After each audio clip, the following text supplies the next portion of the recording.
Break के बाद एक बार फिर आप सभी का इस्तकबाल है। बात हो रही है वक्फ प्रॉपर्टीज की। नाजायज कब्जे वक्फ जायदाद पर क्यों होते हैं और क्यों खुर्द-बुर्द जो है वो ज़मीनें कर दी जाती हैं, जिम्मेदार कौन है और नुकसान जो है जाहिर सी बात है वो कौम को ही उठाना पड़ता है, क्योंकि सीधा ताल्लुक जो है वक्फ प्रॉपर्टीज़ का वो मुस्लिम तबके से है। बहुत सारी चीज़ें हो रही हैं। वक्फ की जो जायदाद है ज़्यादातर वो तकरीबन ऐसा माना जाता है कि 75 से 90% ऐसी वक्फ प्रॉपर्टीज़ है जिनके ऊपर नाजायज़ कब्जे हो गए हैं या वो बहुत मामूली किराए पर उनको दिया गया है।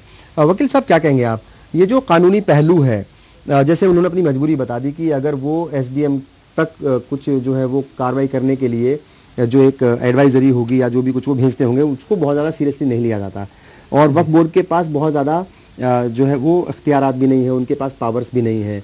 यानी मतलब कहा जाए तो बिना दांतों का शेर एक तरीके से कह लीजिए उसको। नहीं, वक्फ बोर्ड के पास इख्तियार हैं, मगर हमारे पास जो कहते हैं कानून अवेलेबल हैं। मतलब हम पुलिस से काम करा सकते हैं, एसडीएम से काम करा सकते हैं, मगर हमें जो है इस वक्त एक स्ट्रांग और एक बहुत ही क्या कहते हैं चुस्त और दुरुस्त क्या कहते हैं मैनेजमेंट की जरूरत है।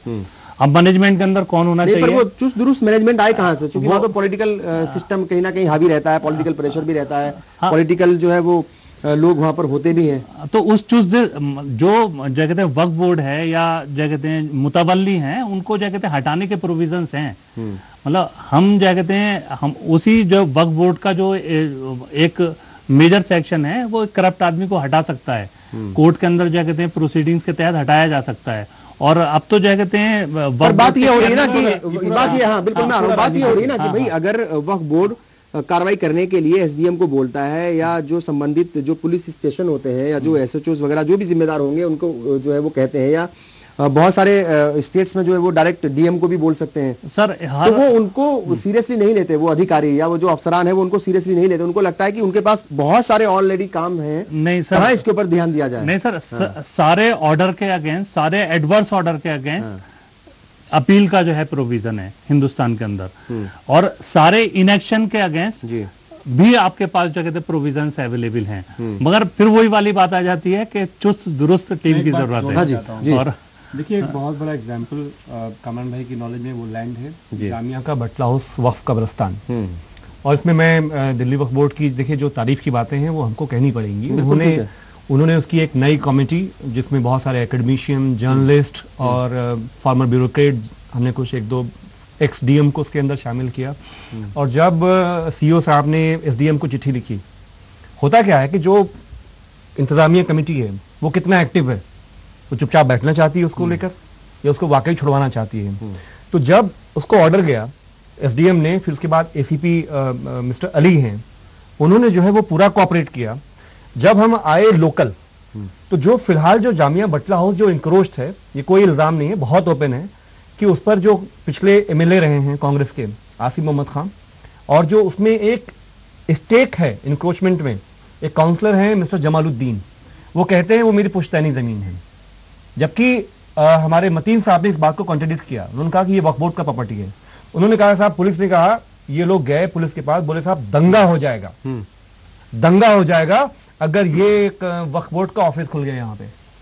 तो फिर पुलिस ने कहा साहब आचार संहिता लग गई दिल्ली वाले चुनाव में, कहा साहब अभी रुक जाइए, हम पूरा सहयोग करेंगे। ऐसा नहीं है, अगर आवाम जागरूक हो सर, तो अगर कमिटमेंट हो, आसिम मोहम्मद खान साहब तो हर जगह सर हम जमीन वापस ले सकते हैं। सर आसिम मोहम्मद खान साहब ने क्या किया कि उस जो बटला हाउस का कब्रिस्तान है, आप जो बोल रहे हैं ये ध्यान में रखिए कि वो अभी जवाब देने के लिए यहाँ पे है नहीं, क्योंकि आप इल्जाम तो लगा सकते हैं लेकिन जवाब देने के लिए भी नहीं सर, मेरे पास तो ऑर्डर है, पेपर है, कागज है, मैं जवाब दूंगा, मैं कागज है तो है, जवाब दूंगा। जी। तो वो जो बटला हाउस की जो बाउंड्री है जो कि 15 क्या कहते हैं इंच चौड़ी थी, मतलब और खूब क्या कहते हैं मेरे ख्याल से 8 फीट ऊंची थी, उस मतलब बहुत ही स्ट्रांग क्या कहते हैं बाउंड्री थी, उसको जो है तोड़वा कर दूसरी जो कहते हैं एक बाउंड्री बनाई जा रही है। वो इतनी सी पतली सी है, मेरे ख्याल से 10 इंच चौड़ी होगी, और क्या कहते हैं वो आसानी से क्या कहते हैं किसी भी चीज से टूट सकती है, अगर ट्रक उसके ऊपर धक्का मार दे या कोई क्या कहते हैं ट्रैक्टर उसके ऊपर धक्का मार दे। तो आज की डेट में वो मतलब आसिम मोहम्मद खान ने उनके स्टेक को प्रोटेक्ट करने के लिए जो उसके जो कहते हैं मुतवल्ली बनते हैं, उस उन्होंने जो कहते हैं उसको बाउंड्री को जो है मतलब ऊंचा करा दिया, उनके जो कहते हैं उसमें करा दिया, फेवर में करा दिया उसको। बिल्कुल 123 प्रॉपर्टीज की बात होती है दिल्ली में, और ये जो 123 प्रॉपर्टी हैं दिल्ली की, वक्फ की प्रॉपर्टीज हैं, बड़ी प्रॉपर्टी हैं, और डीडीए की बात कर लीजिए, कई सारे जो है सरकारी डिपार्टमेंट उनके ऊपर काबिज हैं, एएसआई जो है उसकी भी जो है कहीं ना कहीं मुदाखलत वहाँ पर रहती है। तो ऐसे में जैसे उन्होंने कहा कि आम लोग भी जागरूक हों, वक्फ बोर्ड अपना कितना काम करेगा, और प्रशासन जो है वो बहुत ज्यादा सुनता है नहीं, डीएम या एसडीएम सुनेंगे नहीं, तो जो जिम्मेदार हैं, जो कौम के जिम्मेदार हैं, जो लीडर्स हैं, उनकी भी तो कुछ जिम्मेदारी बनती है ना। रब्बानी साहब, मैं आपको मुबारकबाद दे रहा हूँ जी कि इस मुद्दे पर आपने ये बहस रखी है। जी सच्चर कमेटी पे सैकड़ों मीटिंगें और सेमिनार और टेलीविजन प्रोग्राम हो गए। जी सच्चर कमेटी की जो लास्ट चैप्टर है वो वक्फ बोर्ड पर है और वक्फ की जायदादों को मिसयूज पर है जी और उसके कब्जे पर है। उस पर कोई टेलीविजन ने बहस नहीं रखी और न ही किसी दानिश्वर ने इस पे कोई गुफ्तगू करी। मुसलमानों के मसाइल जुड़े हुए थे इस चैप्टर से। दुनिया की बात बड़ी हद तक हम दलित से बदतर हो गए, हम फलाने से बदतर हो गए, भाई तो सबको पता था। लेकिन हकीकत तो सच्चर ने खोली थी वक्फ के मसले पर। इस पे कोई दानिश्वर, कोई इंसान खड़ा नहीं हुआ। यही बदनसीबी है जो अभी कहा हमारे साथियों ने।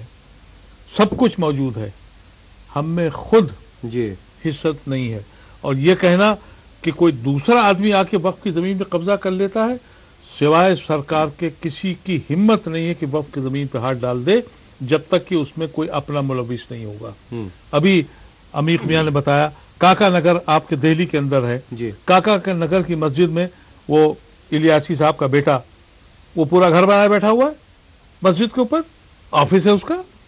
क्या वक्फ बोर्ड को मालूम नहीं है? क्या वक्फ बोर्ड ये ऐलान नहीं कर सकता? मुसलमानों के साथ ऐलान करे, इश्तिहार करे, लगा इश्तिहार करे। जामा मस्जिद के बारे में क्या कहेंगे आप?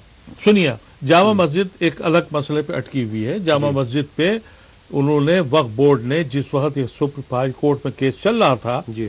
और जब हाई कोर्ट ने ये बात तय कर दी थी कि जो हमारे अब्दुल्ला अहमद बुखारी साहब हैं वो ऑफिशियली वक्फ बोर्ड के इमाम नहीं हैं, जजमेंट से 2 दिन पहले वक्फ बोर्ड में मतीन साहब ने ये लिख के दे दिया, हमने बना दिया, मामला खत्म हो गया।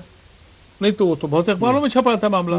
लेकिन अगर वक्फ बोर्ड में विल हो, मैंने कब्जा किया है, इश्तिहार दें वक्फ बोर्ड लोग, बताएं कि साहब ये आदमी है, क्यों नहीं वक्फ बोर्ड ऐलान करता और क्यों नहीं अखबारों में नाम छापता कि कौन कौन लोग काबिज हैं इस पे, कौन गाजिब हैं, किसने अल्लाह की जमीन पे कब्जा कर लिया है।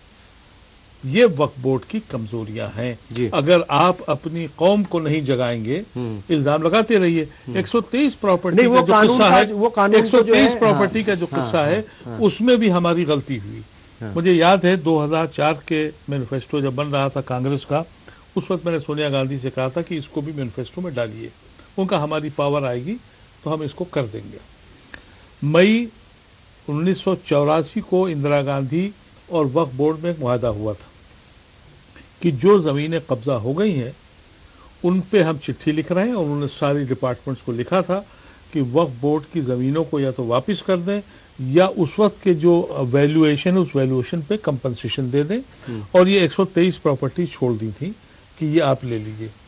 लेकिन जो ब्यूरोक्रेसी ने करा और हमारी नासमझी ने उसको एक्सेप्ट कर लिया, उन्होंने कहा ये कि साहब ये 1 रुपए पे हमने आपको दे दी जी। जब ये केस ऊपर आया, और मैं नाम नहीं लूंगा उन जजों का, सुप्रीम कोर्ट में जब ये केस फंसा, रेट फाइल करी थी जी किसी ने, तो सुप्रीम कोर्ट के 2 इंपॉर्टेंट जजेस ने कहा उस वक्त हम लोगों से, क्योंकि हम इस केस में इन्वॉल्व थे, उन्होंने कहा मुझे पता है ये वक्फ की जमीन है, लेकिन वक्फ की जिसकी जमीन है वो किराया कैसे दे रहा है, तो मुझे तो तुम्हारे खिलाफ जजमेंट देना पड़ेगा, तुमने तो किराएदारी एक्सेप्ट कर ली।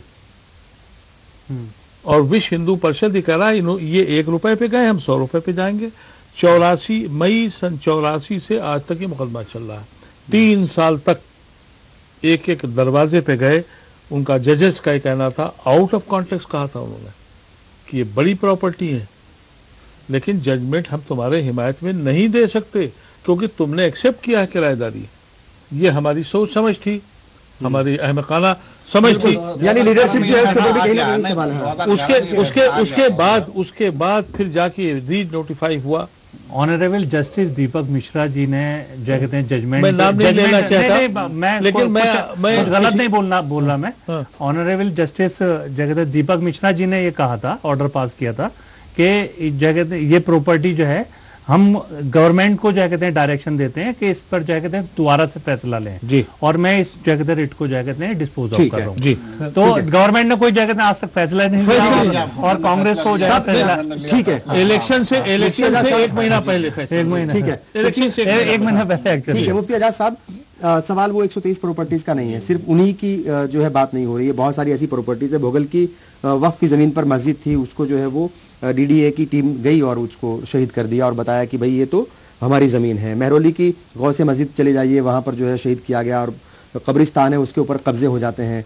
तो जब इस तरह के वाक़यात होते हैं, इस तरह के एग्जाम्पल्स आपके सामने हैं, तो मेरा ये कहना है कि ठीक है आपको 3 साल हुए होंगे, लेकिन वक्फ बोर्ड तो लंबे वक्त से चला आ रहा है, उसमें मेंबर्स होते हैं, जिम्मेदार होते हैं। तो ऐसे मौक़ों पर वक्फ बोर्ड जो है वो कहाँ सोया रहता है, कहाँ उसके तालमेल में कहीं ना कहीं जो है वो कमी पाई जाती है।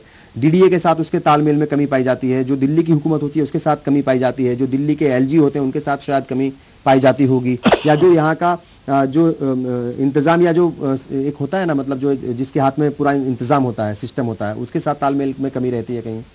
देखिए, असल में सरकार से लड़ना तो बहुत आसान है, लेकिन अपनों से लड़ाई जो है बहुत मुश्किल है। और ऐसा नहीं है कि दिल्ली वक्फ बोर्ड लड़ाई नहीं लड़ रहा है, हर महाज पे और हर जगह इस वक्त 2000 से ज़्यादा केसेज उसके सामने हैं और लड़ाई लड़ रहा है। अब जो लोग ये कहते हैं कि ये लोग जो है कब्जा किए बैठे हैं या उलमा, यही उलमा ये मस्जिद के अइम्मा हजरात जो हैं, ये देख लीजिए इस वक्त महरौली के जंगलात में जाइए तो आज भी जंगलों में जो है दर्जनों मस्जिदें ऐसी हैं जो कनाती मस्जिद के नाम से पड़ी हुई हैं, वीरान पड़ी हुई हैं। ये बेचारे जो है अइम्मा जा करके उसमें आज भी झाड़ू लगाते हैं, डीडीए वाले आते हैं मार के भगा देते हैं, फिर जाते हैं, ये कभी पोछा लगा के आते हैं, कभी पेड़ पौधे लगा के आते हैं और पूरी कुर्बानी दे करके। और जब वहाँ पर बहारें आती हैं तो कहते हैं कि अरे ये तो काबिज होकर के बैठा है। अरे यार, जो कितनी कुर्बानी दे करके उसने उस मस्जिद को आबाद किया, ये भी तो देखो। अब जहाँ तक ये देख रहे हैं आम लोगों की बात है, जैसे जिम्मेदार हजरात की बात है, अब अदीब साहब जैसे वीआईपीज नमाज पढ़ते हैं इंडिया गेट की मस्जिद पर या ताज वाली मस्जिद पर। इंडिया गेट की मस्जिद देख लीजिए, मैं यहाँ इसी जगह मैं बैठ करके कह रहा हूँ कि इंडिया गेट की मस्जिद के एक हिस्से पे एक फैमिली काबिज है, मुस्लिम फैमिली काबिज है। आप नमाज पढ़ते हैं, बल्कि आपका उस मस्जिद को संवारने में बहुत रोल भी रहा है अदीब साहब का, इनके मोहतरमा वाइफ का काफ़ी रोल रहा है, वहाँ पर बहुत अच्छा निज़ाम भी चलाया मदरसे वगैरह का। और लेकिन हम वक्फ बोर्ड से जो लिख करके चाहे, जैसे चाहे, जो डॉक्यूमेंट चाहे, हम लोग हमेशा देने को तैयार है। आप जरा खाली करके दिखा दें उस फैमिली से। बिल्कुल, ये जो है ये जो फैमिली का सिस्टम है, ये जो फैमिली काबिज होकर के बैठ गई है। देखिए, वही बात जो हम लोग कहना चाह रहे थे वही मौलाना ने फरमा दिया। वही बात मैं आपसे कह रहा हूँ, इंडिया गेट की मस्जिद पे 10 साल से ये कोशिश हम लोग बराबर करते रहे कि ये खाली हो जाए, इतनी अहम जगह पर है। अब आपने जो महरौली की मस्जिदों का वाक़या बताया, मैं इस पर बता दूं हमारी रेपुटेशन क्या है जी। जमाली कमाली एक मस्जिद थी, बड़ी मस्जिद, उस पर ताला पड़ गया, एएसआई ने डाल दिया। आज से 5 साल पहले हमने एहतजाज किया, वहाँ जाके नमाज पढ़ी। मुझे प्राइम मिनिस्टर ने, मनमोहन सिंह ने बुलाया, कहा भाई तुम तो माकूल आदमी हो, क्या दंगा करा दोगे? तो हमने कहा ये मस्जिद हमारी थी, हमें आप नमाज नहीं पढ़ने दे रहे हैं, मस्जिद के बाहर नमाज पढ़ रहे हैं।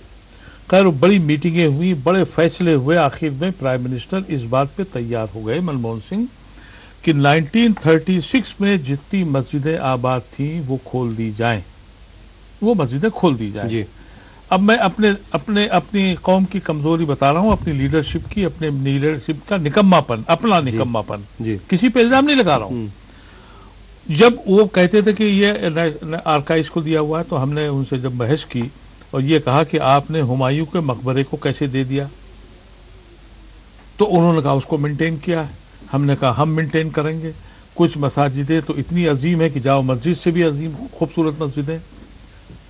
प्राइम मिनिस्टर इस बात पर तैयार हो गए कि किसको दें, वक्फ बोर्ड को नहीं देंगे।